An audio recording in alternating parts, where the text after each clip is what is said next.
শহর থেকে গ্রামে এসে বোরিং ফিল করছিলি তো? আরে না না, গ্রামের প্রকৃতি যে এত সুন্দর হয় তোর বিয়েতে না আসলে জানতেই পারতাম না।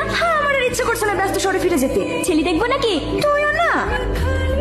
এই মায়া, তুই তো গান কে গাইছিস? ওর নাম টনি। ছোট থাকতেই বাপটা মারা গেছে। কিছুদিন আগে চিকিৎসার অভাবে ওর মাটাও মারা গেল। আবার কি কপাল দেখ, যে মেয়েটিকে ও নিজের জীবনের থেকে বেশি ভালোবাসতো সেই মেয়েটাও আজ অন্য একটা ছেলেকে বিয়ে করে নিল। এটা আমার বান্ধবী, তোর সাথে কথা বলতে এসছে। আমার সাথে কি কথা? আরে এত ভয় পাচ্ছ কেন? তেমন কিছু না, তোমার গানের গলাটা খুব সুন্দর। তোরা কথা বল, আমি আসছি। চলো। কোথায়? কলকাতায়। আমি? হ্যাঁ তুমি, তোমার গলাটা সত্যিই খুব সুন্দর। আমি চাই না এখানে পড়ে পড়ে নষ্ট হোক। তোমার গান আমি গোটা পৃথিবীকে শোনাবো। কি যাবে তোমার সাথে? সত্যি বলছেন ম্যাডাম? ম্যাডাম না, আমার নাম রীতি। তুমি আমাকে বন্ধু বলতে পারো। বন্ধু? মনে হয় চাঁদ ধরা স্বপ্ন।